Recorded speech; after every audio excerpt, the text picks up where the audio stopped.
Hey everyone. तो कैसा हुआ आप लोगों का कल का एग्ज़ाम? हाँ, मैंने भी दिया था पेपर बट मैं अपना क्या ही बताऊँ। मतलब मैं सोने के लिए गई थी एग्ज़ाम में। अ, पढ़ाई कुछ किया नहीं था। वही 10 दिन जो मैंने यहाँ पे शेयर भी किया था अपने चैनल पे, तो वही 8-10 दिन जो भी पढ़ा था। एंड ना उसके पहले बहुत दिन से पढ़ाई छोड़ रखा था मैंने, एंड इधर भी लास्ट का 1 वीक भी कुछ नहीं पढ़ा। तो मैं बस दे दी किसी तरह। एंड ऊपर से परसों मेरे घर में फंक्शन था, तो रात भर मैं जगी हुई थी। तो पूरी नींद मैंने, लगता है एग्ज़ाम हॉल में ही जाकर, जब खुला रीजनिंग स्टार्ट हुआ, मुझे इतनी ज़्यादा नींद आ रही थी कि मैं क्या ही बताऊँ। जैसे तैसे मैंने पेपर बस दे दिया है। तो खैर क्या फ़र्क पड़ता है, अब मेरा तो जो होना था हो ही गया है। अब आप लोग अपना अटेम्प्ट्स बताना बट कमेंट सेक्शन में। तो देखो, इस बार का पेपर जो है ना वो पिछले बार से टफ था। खास करके क्वांट्स तो मतलब क्या ही बोला जाए। क्वांट्स तो इतना ज़्यादा टफ था, सबको रुला दिया क्वांट्स ने। काफ़ी खतरनाक। तो अगर आप लोग टेंशन में हो कि आपका पेपर ख़राब हो गया है क्वांट्स की वजह से, तो टेंशन लेने की ज़रूरत नहीं है। क्योंकि क्वांट्स का सेक्शनल ना बहुत कम जाने वाला है। 5 से ऊपर तो जाएगा ही नहीं। मुझे तो लगता है कि 2-3 भी चला जाए बहुत है। क्योंकि पिछले बार जीए बहुत टफ आया था, तो 3.75 था उसका कट ऑफ। तो क्वांट्स का भी वैसे ही पता नहीं 1-2 नंबर जाएगा जो भी 2-3 5 से तो कम लग रहा है मुझे। क्योंकि सबका सबका खराब गया है वो। बहुत कम ही लोग हैं जिनका अच्छा होगा। पहले से मैथ्स जिनका अच्छा है, उनका अच्छा खासा थोड़ा बहुत अटेम्प्ट हुआ है। नहीं तो सबका 5 के अराउंड ही हुआ है, 5-6 ऐसे ही हो रहा है।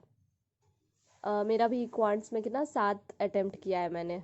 उसमें भी एक डेटा सफिशिएंसी वाला बना दिया है, तो वो तो लगता है गलत ही हो जाएगा। मैंने कौन सा किया था, एक नंबर सीरीज वाला किया। अ, उसमें क्या था, पहला वाले में 7.5 का डिफरेंस आ रहा था। सेकंड वाले में ये था, जो डिफरेंस आ रहा था वो मतलब मल्टीप्लाई होते जा रहा था, इंटू 2 इंटू 3। इस तरह से जैसे 120 आया डिफरेंस, फिर इधर 720, इधर 5040। तो 120 इंटू 6 हुआ 720, 720 इंटू 7 हुआ 5040। ये वाला पैटर्न था। एंड थर्ड जो सीरीज था उसमें उसमें क्या था, हाँ, 2³ - 1, 3³ - 1 ऐसा चल रहा था। तो वो बनाया। एंड उसके बाद एक डीआई जो था वो पोएट्री एंड स्टोरी बुक्स करके कुछ था, वो वाला बनाया था। वो भी मतलब क्या घुमा फिरा के एकदम दिया था, और ऊपर से सिर्फ 1 मार्क्स कैरी कर रहा था उसका क्वेश्चन। मतलब कम से कम वो 2 मार्क्स वाला होना चाहिए था वो। टाइम टेकिंग था क्वेश्चन, उसका आंसर भी डायरेक्ट नहीं दिया था। बाप रे, आंसर में भी एकदम XYZ घुसा दिया था, 0.5x - y, पता नहीं क्या क्या। तो सिर्फ यही बनाया मैंने क्वांट्स में। तो ठीक है, क्वांट सबका ख़राब गया, उसके लिए टेंशन लेने वाली बात ही नहीं है। वो आप लोग ओवरऑल में अच्छा कर लोगे। उसके बाद रीजनिंग। तो रीजनिंग इस बार काफ़ी अच्छे रहे हैं अटेम्प्ट्स लोगों के। मेरा बहुत गंदा था रीजनिंग में, मतलब मुझे बहुत ज़्यादा नींद आ रही थी। मैंने सिर्फ 9 बनाया है क्वेश्चन। एक वो वाला जो फ्लोर वाला पजल था। फ्लोर एंड वेरिएबल था कुछ, हाँ, लैंग्वेज, किसको कौन सा लैंग्वेज पसंद है, कन्नड़, असमीज़, ऐसा वाला। ये बनाया था। एंड उसके अलावा मिसलेनियस इधर उधर से कुछ कुछ, blood coded blood relation and coded inequalities, सिर्फ यही। बट बाकी लोगों के अटेम्प्ट्स अच्छे हुए हैं रीजनिंग में। लाइक 15 से 20 मार्क्स तक लोग के आ रहे हैं। तो रीजनिंग में मतलब ठीक था, क्वेश्चन वाज ओके, बनने लायक क्वेश्चंस थे उसमें। तो खैर, रीजनिंग के बाद इंग्लिश, इंग्लिश भी अच्छा था। इंग्लिश भी ओके, पिछले बार जैसा था वैसा ही लगभग इस बार भी था। तो ठीक है, 15 से ऊपर आ रहा है तो अच्छी बात है इंग्लिश में। मैंने तो इंग्लिश बना ही दिया है सारा वही तो एक बनता है मेरे से, तो 31 क्वेश्चन शायद अटेम्प्ट करे हैं मैंने। उसके अलावा जीए, इस बार का जीए काफ़ी अच्छा था। पिछले बार जीए बहुत टफ था। इस बार जीए एकदम डायरेक्ट डायरेक्ट क्वेश्चंस पूछे हुए थे। एंड रीसेंट का भी था, सितंबर अक्टूबर, ये सबसे क्वेश्चंस आया हुआ था। तो मैंने तो जीए एकदम पढ़ा ही नहीं था, सितंबर अक्टूबर कुछ कवर नहीं किया था मैंने। तो उसमें तो मेरा खैर सेक्शनल ही नहीं क्लियर होना है। तो जीए भी मतलब लोगों ने अच्छा अटेम्प्ट किया है। थोड़ा भी अगर किसी ने पढ़ा होगा लाइक किसी भी नॉर्मल सोर्स से भी, तो 15-20 क्वेश्चन आराम से बन रहे होंगे आप लोगों के।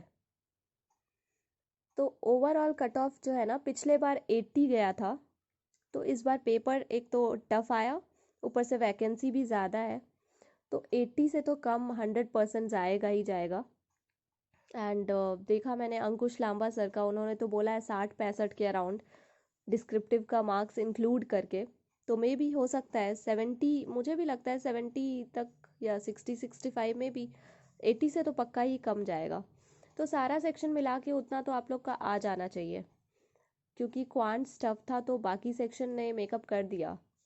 डिस्क्रिप्टिव भी ठीक था, एक टॉपिक मैंने बोला ही था कि आसान आता है, तो जैसे वो वाला था violence in movies and video games is impacting, क्या था, is affecting the minds of young children, ऐसा कुछ था।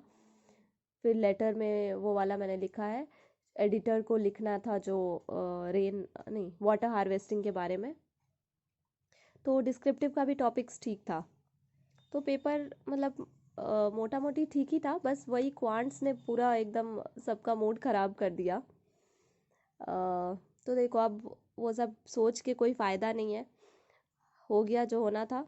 अब अब आप लोग क्या करो ना, अगर आपके अटेम्प्ट्स बाकी सेक्शन में ठीक ठाक हुए हैं, अच्छा आपको लग रहा है 60-65, अगर आपको लग रहा है कि हाँ इतना तो आ ही जाएगा आराम से, तो अब आप लोग इंटरव्यू का प्रिपरेशन स्टार्ट कर दो। नहीं भी तो डेली अभी कम से कम ना 2 घंटा आप लोग बैंकिंग अवेयरनेस के लिए पढ़ना स्टार्ट करो, क्योंकि इंटरव्यू में पूछ सकता है, मैक्सिमम लोगों से पूछता ही है बैंकिंग अवेयरनेस का क्वेश्चंस। एंड अगर आपने अभी तक आपको पता ही नहीं है कि क्या होता है रेपो रेट वगैरह, कुछ नहीं पता है, कोई आइडिया नहीं है, तो स्टार्ट कर दो अब। It's high time you should start preparing.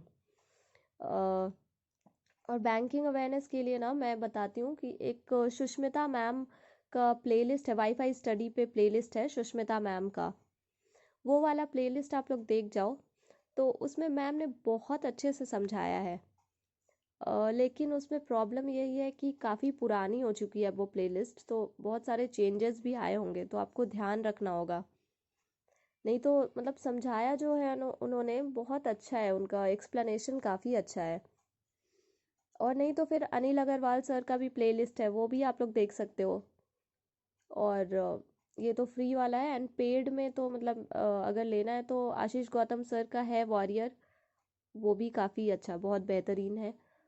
तो देख लो आप, जो भी सोर्स ठीक लगे आप स्टार्ट करो, लेकिन किसी भी सोर्स से पढ़ना आप स्टार्ट कर दो।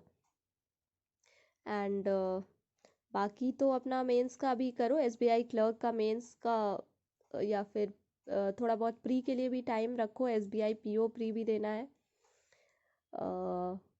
तो यही है, टेंशन नहीं लेना है, क्लियर हो जाएगा। अगर सब में अच्छे अटेम्प्ट्स है, मैथ्स में बस ख़राब हुआ है, तो टेंशन वाली बात नहीं है। ओके देन, मिलते हैं नेक्स्ट वीडियो में। मैं डालूँगी इंटरव्यू रिलेटेड वीडियोस भी डालूँगी अभी कुछ दिनों के बाद। Okay then, bye.